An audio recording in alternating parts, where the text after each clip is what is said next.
Hey folks, it's Nate. Thanks for joining me at the art table again today. And I'm back, wrapping up my look at Anvil issue number 3. As I said before, I think this is the best issue of the magazine so far.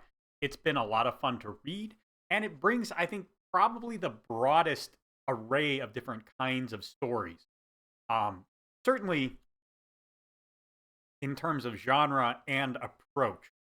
The previous issue, of course, had a bit of a horror theme to it, appropriate as it was, published in October. And this magazine does not really have a theme to it. It has just a bunch of, adventure, ex- exciting stories for the most part. And I'll talk a little bit about that as we go through. It was very interesting reading, and it had, I don't want to say the best production values, but I certainly found the visual design of this, the art especially, to be the most striking.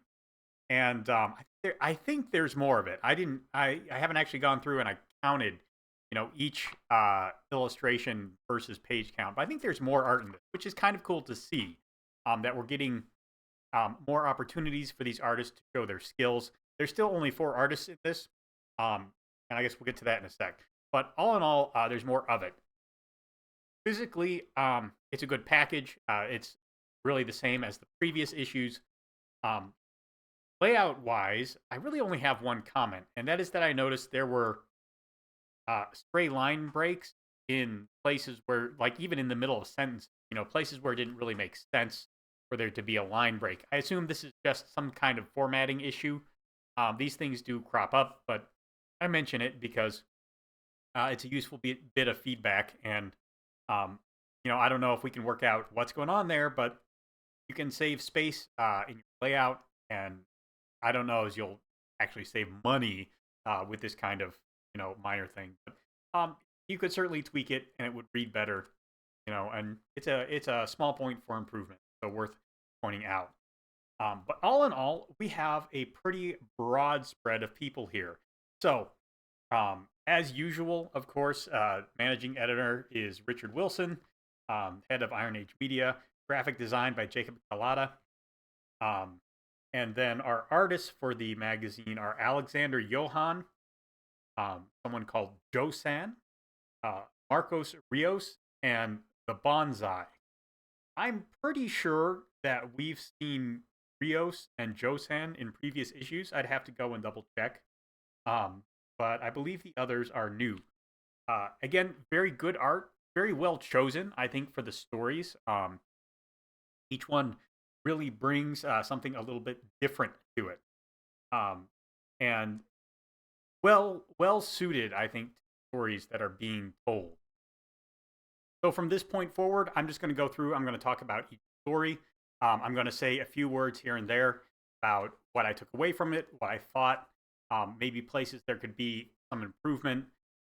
Just a couple of things. Unlike in most of my reviews, I'm going to be going back and forth between my personal reaction and those brief analytical thoughts so fast. I'm not going to give a spoiler warning. So from this point forward, spoilers are on the table. If you haven't read the magazine and you want to be unspoiled, I would come back later. If you are wondering whether you should read the magazine and you don't mind a few spoilers, honestly, if you're not going to read the magazine and I can convince you, I would rather do that with a few spoilers than, leave you completely in the wind. But one way or another, there's going to be a fair amount of spoilers. And if you were looking forward to reading this spoil-free, I recommend just ducking out now. But I do want to talk about everything because one of the things that I think really helps storytelling and, even if you want to call it a fandom, to build up around a publication or a series of stories is just talking about it. And if you just, I would feel like if I just got this magazine and didn't talk about it with anyone, I would be doing a disservice to the work and the stories that I did really enjoy. So let's get into this. We have, first and foremost, Havoc's Odalisque by Misha Burnett. I don't know if I pronounced that correctly or not. I did have to look up Odalisque to figure out what it means. My mind immediately went to Hydralisk, which is something else entirely. Of course, that's a StarCraft unit. An odalisque is a member of a harem, simply put. Um, and I'm gonna talk a bit more about that after I give my starting thoughts on the story.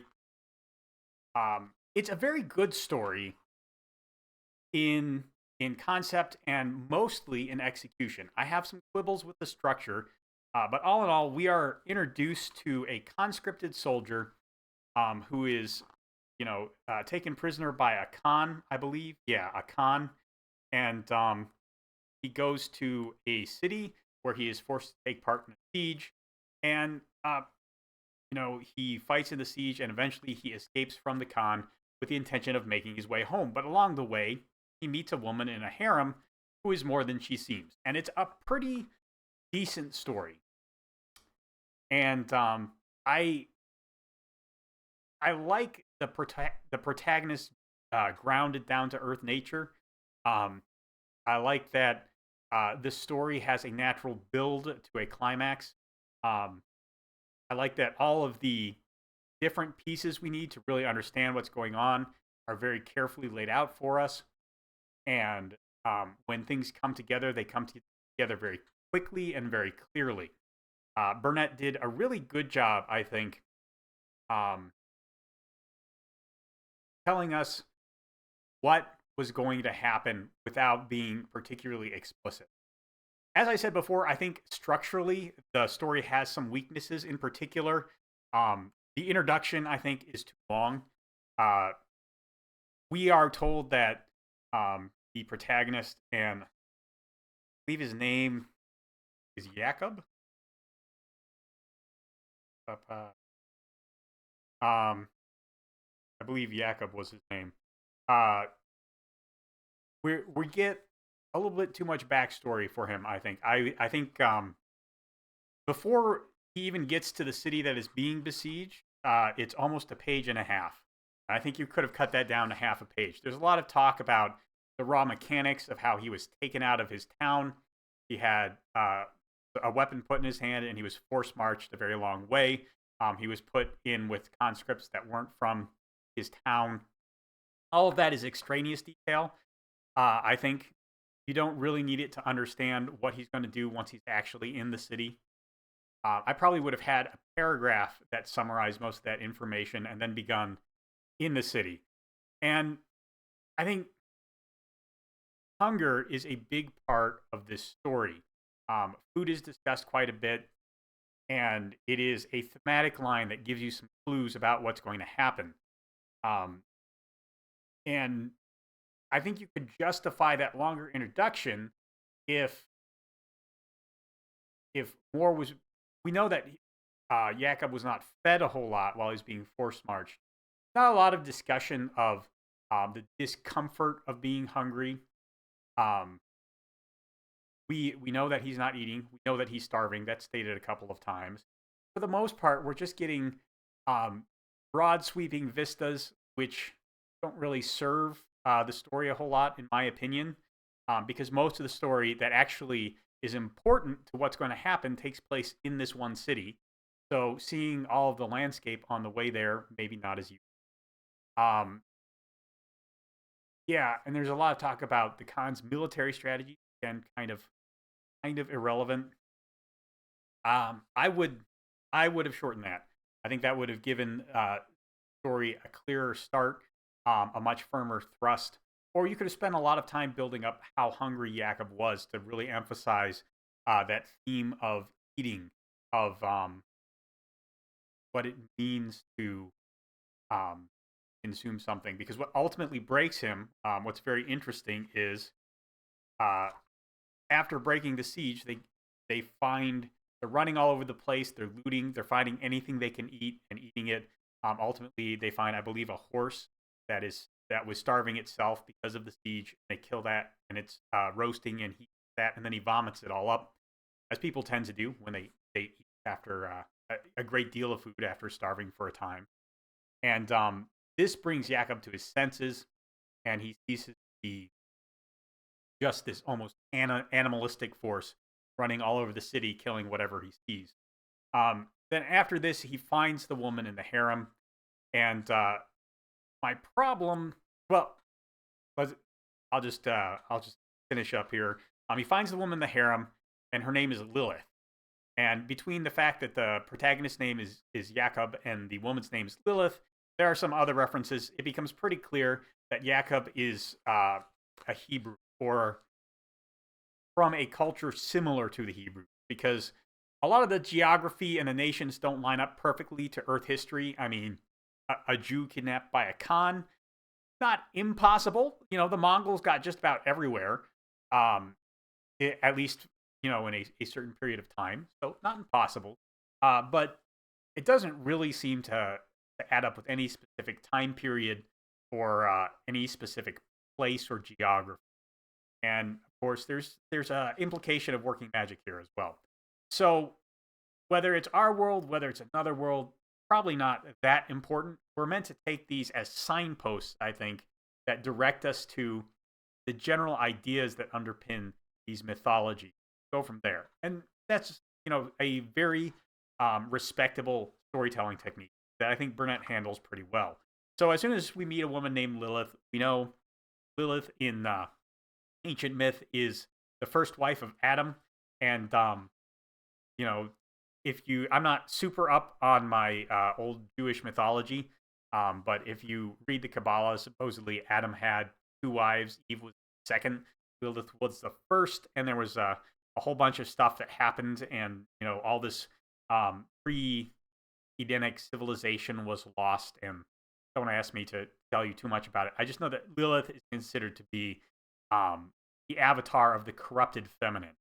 So as soon as Jacob meets her, I'm like, okay, so this is the person that's referred to in the title, possibly the adulteress of Babylon herself, and something is, there's going to be some kind of conflict between Jacob and Lilith, which is ultimately what happens. Not in the way you're quite expecting, which is good execution. So Lilith is presented in this story as the Queen of the Dead. She raises the dead against the invading army and destroys them because, this city was being besieged, and the magistrate, I forget what the exact title is, the ruler of the city basically created Lilith somehow using magical means as a weapon to use against the invading army. I guess the real issue I have with the title is that it's a misleading title. Lilith is not actually an odalisque. One of the things Jacob notices that is a good catch on his part and a good bit of setup on Burnett's part is that the building he finds her in doesn't really seem to be a harem. It's just a building. It's not defended like you would expect a harem to be defended. And I guess I'm not a huge fan of deceptively titling story like that. Because I guess you could say that Lilith is in the harem of Havoc. Havoc's odalisque. So she is, but she is more the thing bringing havoc. Instead of, Havoc being an abstract force that she brings pleasure.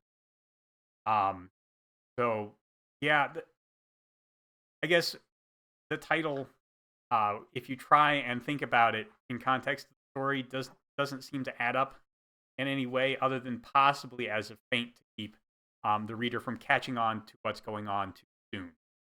And honestly, I don't know I did look it up, but only after I'd read the story. So I wasn't entirely sure what odalisque meant as I was reading the story. I only knew the meaning as I was thinking about it after the fact. So all in all, yeah, it's a good story. I don't know if the title meshes with the story as well as I would like. And as someone who has a really hard time giving my stories title, I guess I'm complaining as much about my own work as Burnett's. But it was a pretty good story. I like the resolution seems on point, and yeah, I like the amount of very clear, very methodical setup Burnett does over the course of the story. The next story is the Rosebell Parthenope. I've already talked about that in my previous video, but I like that story a great deal. Then we have The Scion of Atlantis by Jason M. McCuiston. I'm not sure how to say that. Sorry. We'll just call him Jason. Talk about this. The Scion of Atlantis is a pretty straightforward story. A person, Roland Steele, is our protagonist. He is an archaeologist, and he's gone to the North Pole. He's found a lot of artifacts from the ruins of Atlantis. A Scion of Atlantis, makes sense, shows up to recapture some of them. He looks like this. Got some pretty great illustrations for some of the actions here. And Doc spends the rest of his time, sorting out what's going on with the Scion of Atlantis, what his scheme is, getting the artifacts back, preventing Scion of Atlantis from causing havoc all over the world. Pretty straightforward story, very entertaining read. It moves very fast. You're not going to be thinking about this too long afterwards, but it's a lot of fun to read. As a piece of prose, I really there was only one thing that jumped out at me, and it's that Angela is a reporter who travels with Roland Steele, and it's kind of his love interest / girl Friday. And we start at a gala where they are displaying all these artifacts they brought back with. Okay, that makes sense. A very good kind of setup for an introduction to the characters, so on and so forth. And Roland is there with his team, all of whom are kind of experts in the field. Former champion boxer, an expert hunter and tracker, and an expert pilot, so on and so forth. Angela asks him the question how he got all these people on his payroll, which gives Roland the opportunity to exposit about it a little bit. And it felt very forced and unnatural. And sometimes you have to do that to get exposition out, but there was an opportunity here where Jason could have done things a little bit different, because in the same scene, we are introduced to Klaus Zoros. And Klaus Zoros is kind of a billionaire industrialist, Lex Luthor kind of a figure. And he's also the antagonist of the story. He is, in fact, the titular Scion of Atlantis, which is not that hard to figure out because he's pretty much the only named character outside of Roland's team that's introduced. That's the way short stories tend to work. And Klaus and Roland have a bit of opening banter. And I think that would really have been a better question for Klaus to ask Roland, because it feels more natural coming from him. Angela's supposed to have gone on this expedition with these people already. She should already have a pretty good idea of who they are, why they stick together, how Roland got them on his team. I mean, those are the kind of basic questions that I was taught to ask when I was in, the journalist schools. And it just felt very unnatural having a person who has been around Roland for a while already asking these kind of questions. And it would show, it would serve an additional purpose having Zoros ask this question. It would show that he's looked into Roland already. He already knows who is on Roland's team. That gives him a little bit more of that sinister edge, that sign that he is out for something here and made Roland a project of his already. So yeah, that's the one thing that really jumped out at me as I was reading. We have A Saga of Sunsets from Luke Stone, A.C. Pritchard, and Edgar Tavitas. I hope I said that right. This is a comic, and it's actually a comic preview. This adapts part of A.C. Pritchard's The Mortal Descent. Now, full disclosure, I've actually read The Mortal Descent. I was a beta reader for this. So I know the story. It's a collection of 3 short stories or novellas, and each of them very different. This particular one, I thought, um, was one of the two stronger ones in there. I would put it in the middle. Um, and it has a lot of fascinating world building in it. The art itself is very beautiful and adapts some of these strong vistas that run through it quite well. My problem with it is what it chooses to tell out of the story as a preview. Given what I know about the Mortal Descent, and I don't want to say too much about that because I was just a beta reader. I'm not supposed to talk about the story. I don't know how close he is to releasing.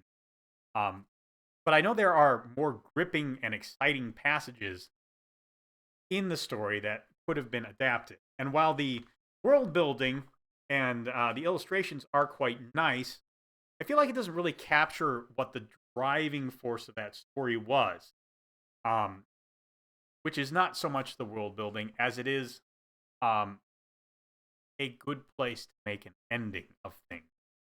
And I mean, there's a little bit of that in there, but I think there were better moments that could have been taken out. I don't know if they just didn't have the art for it. There are a number of things that can lead to these difficulties as you look at it. Um, I find visually it is very beautiful. The colors are well worked. The composition is quite good. Composition is something I have a bit of a bugaboo in my hat about. But all in all, the composition is good. Um, the coloring is a little dark, I think. I'm personally, as a fan of black and white art, I like a lot of strong contrast in my visuals. I know that's not for everyone, but more of a taste critique there. But otherwise, I think the Mortal Descent is a pretty good collection of stories, and my only real problem with the preview that we got is that I don't think it previews the strongest part of the stories. So there is that.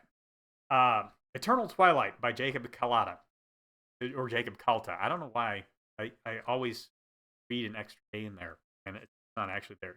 By Jacob Kalta. Um, this is an interesting piece of fiction. It's only 2 pages long, as you can see right there, and it seems to. It's a very fascinating thing because it is a short story that summarizes the experience of a person listening to a first vinyl record, um, and that's quite interesting. The music creates a theme that runs through the story, but there is actually no music to listen to. I don't know. I know Jacob does a lot of work with music, and he may have actually written a piece of music that is intended to accompany this. But there is no mention of that, in here. And without a piece of music, you then have to convey the sensations of the music in prose. I actually think Kalta does a really good job of capturing that kind of sense of a piece of listening to this very powerful and affecting piece of music that actually takes the person listening to it on an otherworldly journey and then leaves them there.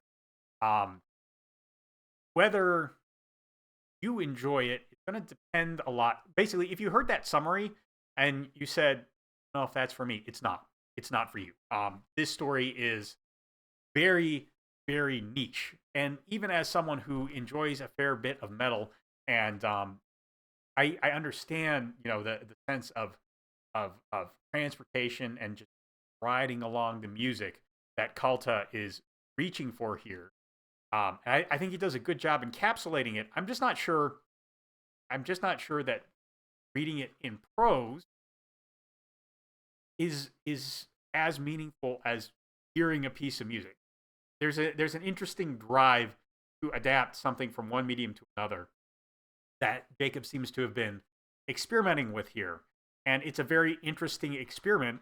And I enjoyed reading it because I enjoy reading experimental fiction, but I don't know beyond that if it really appeals to me a whole lot.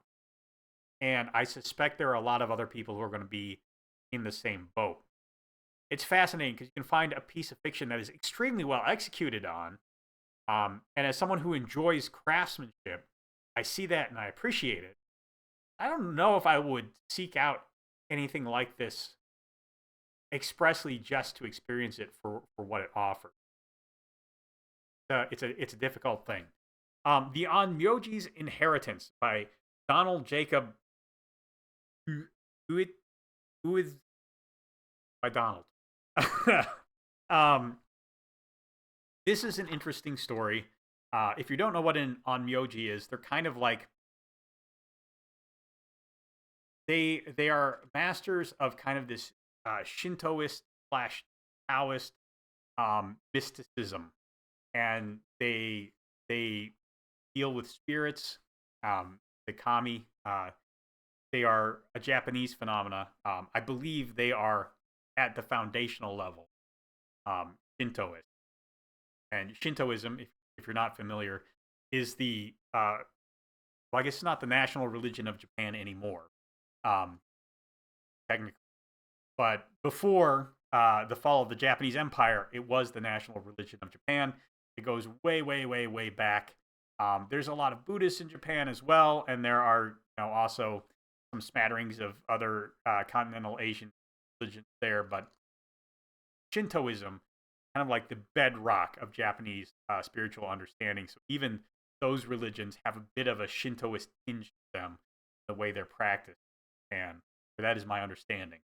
So an onmyoji is kind of like an exorcist slash shaman slash a demon queller slash a lot of different um, spiritual roles kind of rolled into a single entity. Um, they're not really a shaman or a witch doctor or any of those other things. They're an onmyoji. They deal with the spirits in their own cultural context. But that's a basic understanding of what they are. Um, Taro is our protagonist. His father is an onmyoji. He's the apprentice. And they've been kicked out of the capital, which I believe is Edo at the time period. Or no, Kyoto. Kyoto would be the capital time period, unless it's post-restoration, which it didn't sound like it was. So they've been kicked out of Kyoto, or wherever the capital was. This may not actually be Japan as we know it. This could even be another Japan. They've been kicked out of whatever the capital is, Kyoto, some others. And they're kind of wandering the countryside, trying to make ends meet. And they are very, very, is kind of terrible. They may actually be starving. And Taro and his father find the court of a local lord. The lord's daimyo's daughter has been possessed by some spirit, and Taro's father says, "Okay, we can exorcise the spirit, provided that my son can marry your daughter," which is quite the thing to ask in pretty much any society that has a aristocracy and an underclass, but especially in Asian cultures where those divisions are very sharp, very sharp, even sharper than I think in Europe. But this story is very interesting. It has a charm to it. It has a sense of give and take, of the surreal, paranormal, the what in literary terms would be called magical realism. Sense that there could be something supernatural going on, not. The whole thing about Taro is father is on Myoji. He supposedly he can see and deal with the spirits, but Taro, who should have inherited this gift, can't do any of that stuff. And this story is about how he gets those powers. And very good story. It has a very clear sense of what it wants to do. And it's going to sound strange because I'm not a native of Japan, but I have read a lot of manga, and I have kind of a passing familiarity with Japanese. There was a vague feeling of a Japanese texture to the story. And I thought that Donald did a really good job capturing all of that. Um, Even though just based on his name, he does not appear to be a native of Japan. Um, and I think it's very impressive that he's able to pull all that off. The Golden Barnacle by Aditya Sundara Rajan. Some of these names are pretty tough this time around. Um, we'll say Aditya for this one. Uh, this is an interesting um, story about a ship at sea, and it's a bit of a. I don't want to say it's a bit of a creepy pasta because it's a little more unorthodox than that.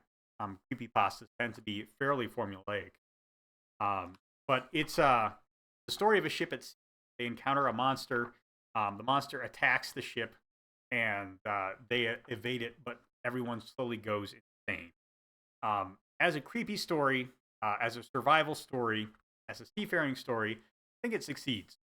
I like the use of a logbook as kind of a way to mark the passing of time. That framing device is only used for the middle part of the story, which I find to be kind of unfortunate. I would have liked to read the whole story that way. I'm a sucker for that kind of thing, though, so maybe that's just my personal preference talking. Um, I think it's fine. It's not really my cup of tea. I've read a fair number of creepy pastas because sometimes they do really interesting stuff with formatting. But all in all, I think the Aditya executed on the idea very well, but it didn't appeal to me a lot. If you like creepy pastas and that kind of sense of a slow descent into chaos, it's really gonna tickle your fancy. Otherwise, I don't think there's a whole lot. There's no remarkable character work or you know new and interesting techniques on display there to attract other audiences. The Quantum Death Determiner by Angelique Fawns is a mystery that has it kind of revolves around this fantasy piece of equipment, and the it is in fact the one mentioned in the title, the Quantum Death Determiner.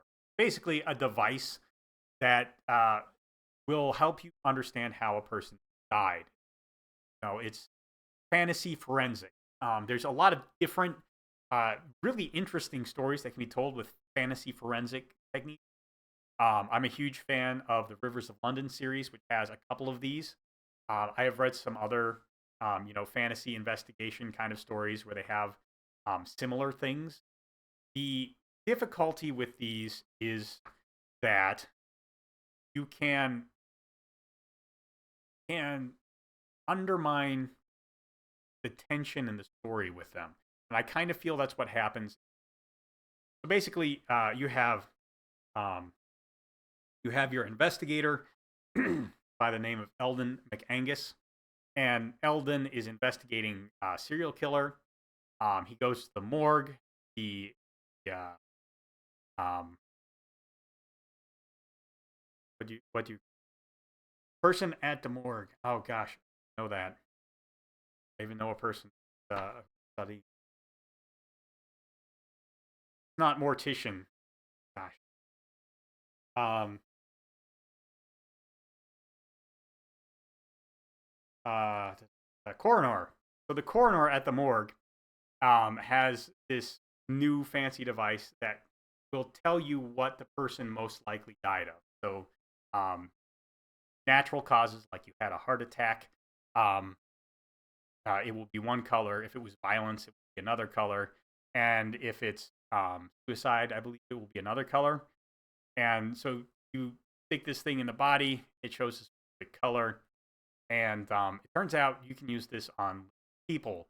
And there is a point where, at the climax of the story, as they close in on the serial killer, it falls on the coroner and shows a natural death, the most likely outcome to her life, which convinces Eldon that he can then um, attack the serial killer without any risk of him killing her. Which I don't know. It's just a it feels very anticlimactic. And maybe that's okay with you. Maybe you find this idea very interesting, and um, there are some other aspects of the murder mystery that really play around with this kind of quantum sense of human life. The serial killer is actually killing people, so he can take the quantum potential of their life, use it as a power source. That's really neat. But this particular application, I feel like, undercuts the climax of the story, and that really made Quantum Death Determiner a miss for me. Um, I I honestly don't know how you write around that other than changing of device. Um, so either don't have it work on a living person or have it work with some kind of major risk, so you're not constantly measuring yourself to see what the potential outcome is. Because if I was a character who had one of these things, I would just keep it strapped to myself at all times, and if it ever turned red, indicating potential violent death, I would know I got to do something to avoid that violent death. It's an idea that just makes storytelling a lot harder. It makes it a lot harder to maintain tension and suspense. And if your stories don't depend on um, tension or suspense or uh, any of those elements, I suppose that's fine. But um, this story definitely felt like that's what it wanted from me as the audience. So, um, my thoughts there. Okay, so we have Frederick Guimont's Ratel ancestor. I'm not sure how you pronounce that. So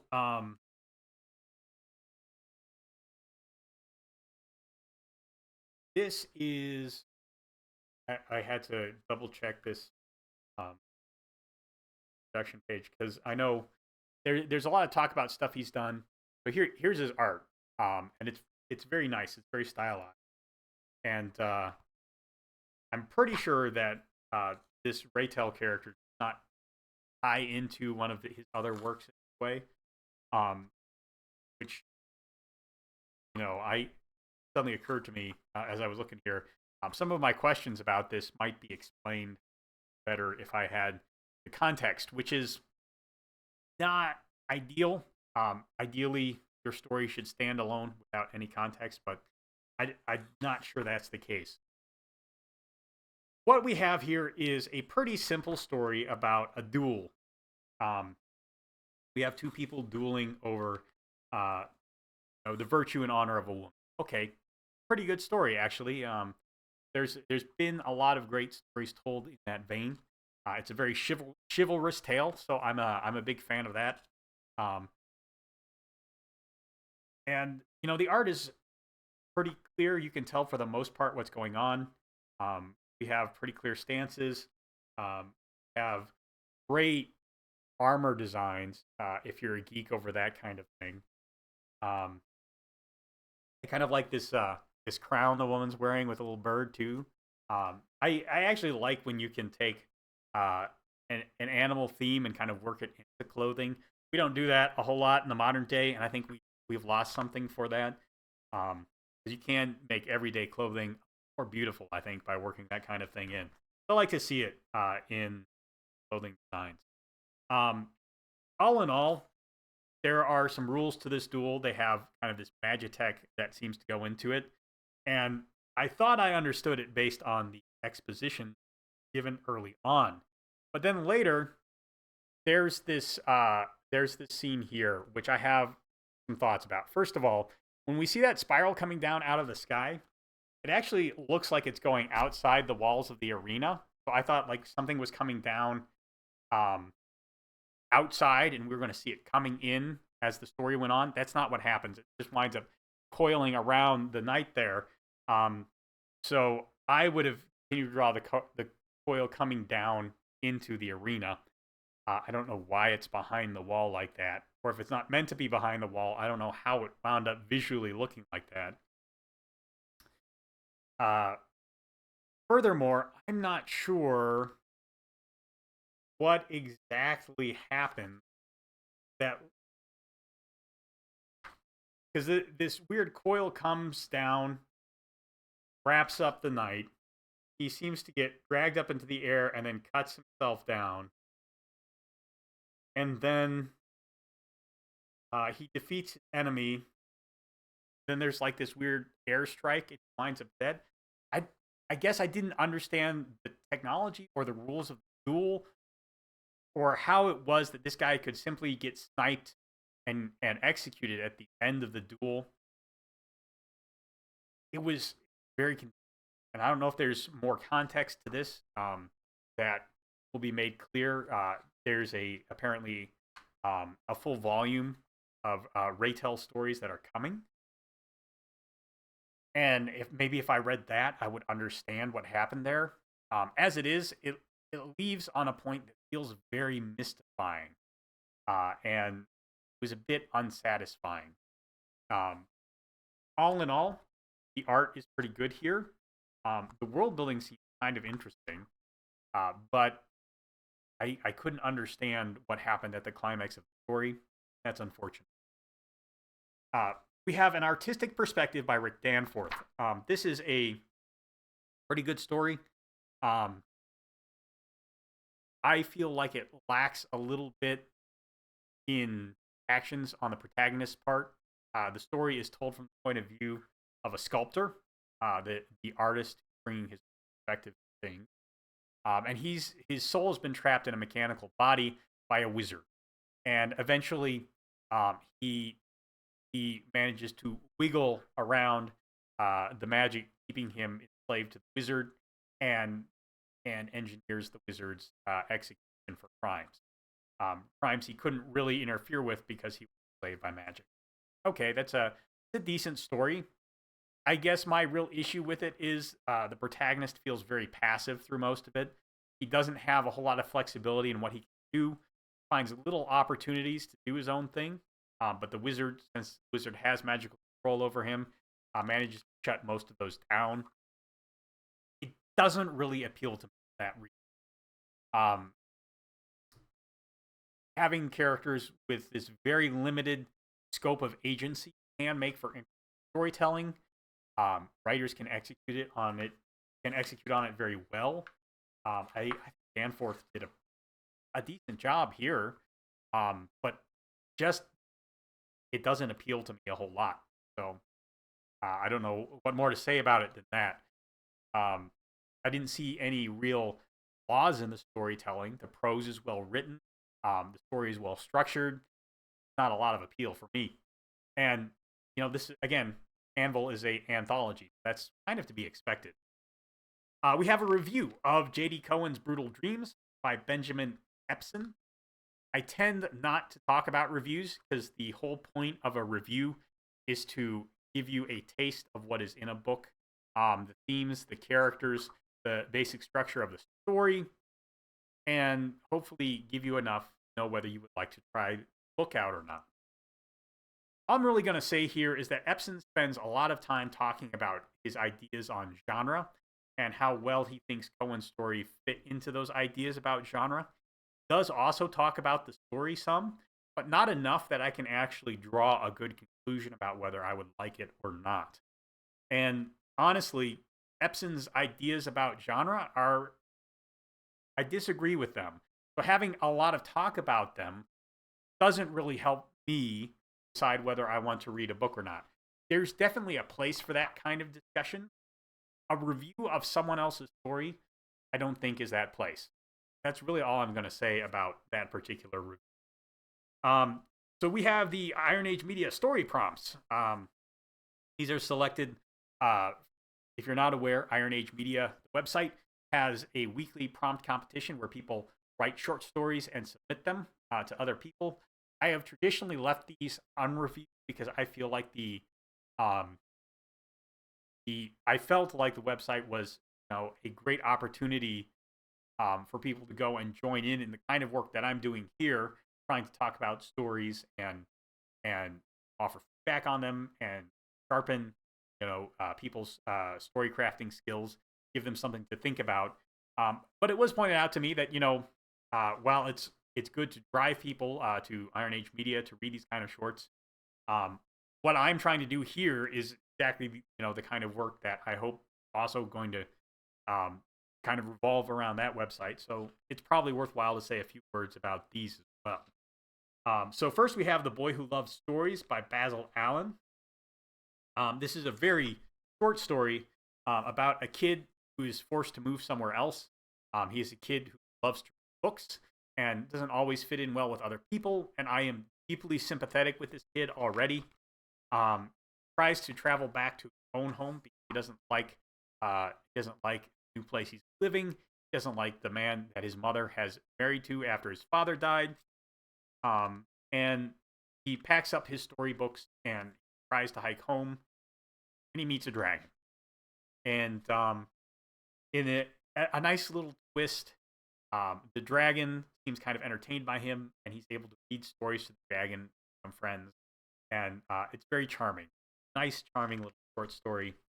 And Alan had this idea, executed on it, and I'm happy he did. I don't have a whole lot more to say about that. Again, prose is very good. There doesn't seem to be any issues with it. I can't really offer a whole lot of feedback on it beyond I like the idea. I like how it was executed on.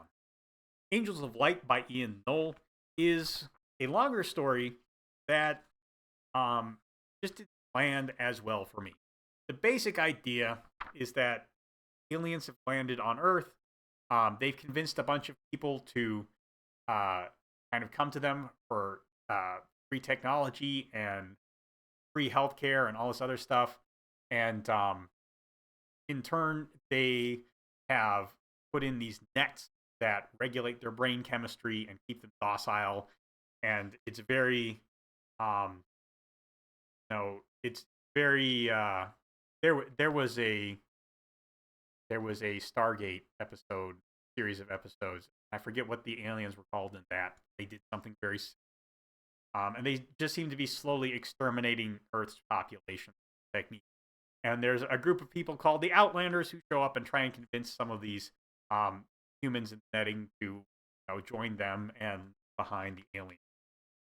We're now calling themselves angels.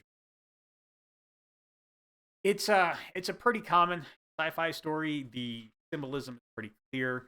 I don't have any structural issues with it. The story does what it does pretty well, which explore this kind of Brave New Worldish kind of place where everyone is kept in a state of vague happiness and no one feels anything very strongly.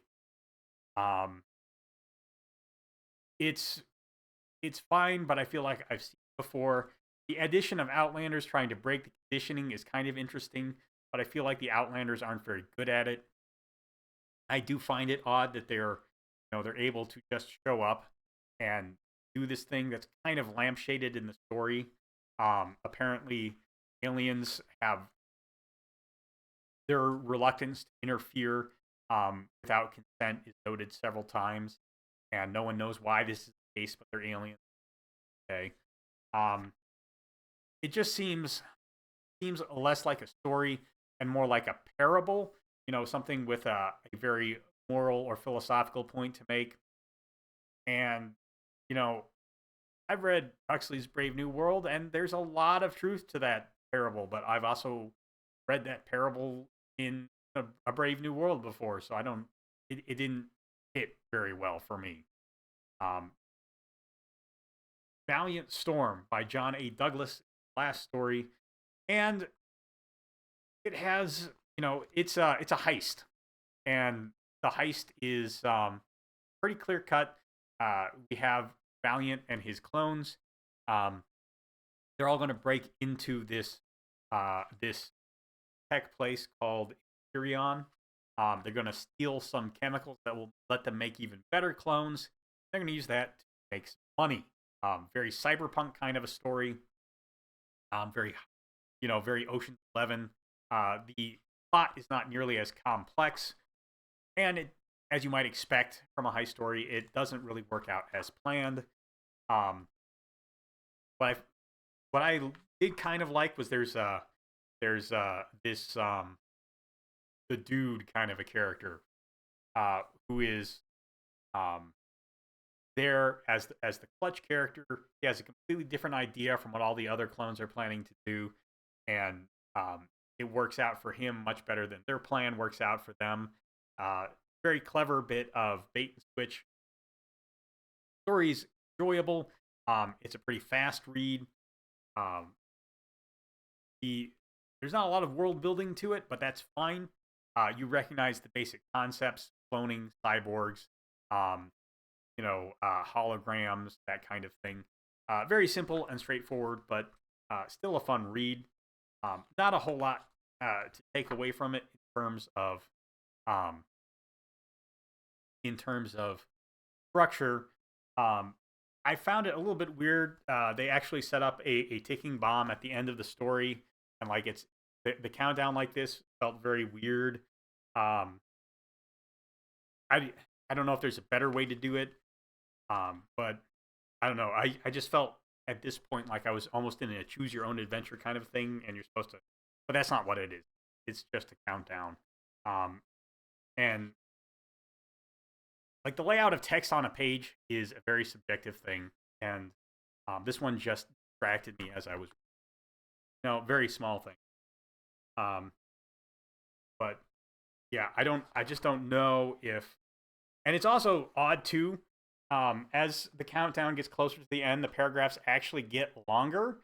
Um, and I don't know if that's supposed to like evoke a sense of slow motion, as if the seconds are dragging out. I personally would have reversed that and had the earlier seconds have a little more stuff happening between them. The last couple of seconds have that really breathless, short sentences as we jump from one to the next. But you know, you can kind of see it either way. I just think that in text, having a countdown like that didn't work as well as it might like in all of the characters in here are clones, including Valiant, the protagonist. Your mileage may vary on that. They are different. So effectively, they are different characters.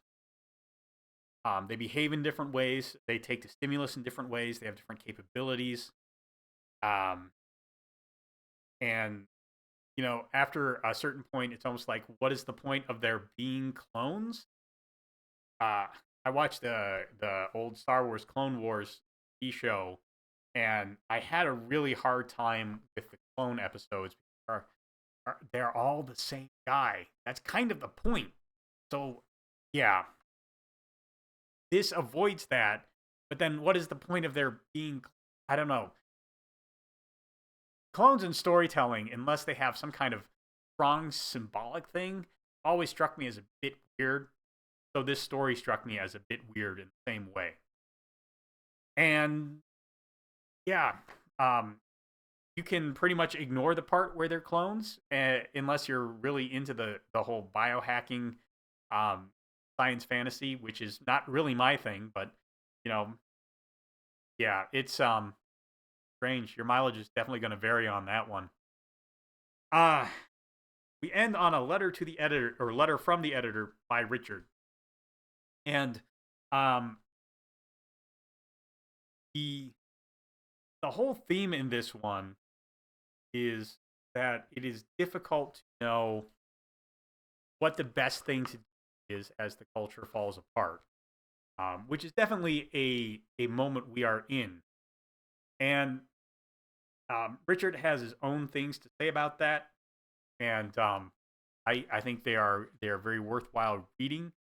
I really, at this point, just want to add my own, which is that you should sharpen one another, as iron sharpens iron, and that's part of what I'm trying to do here.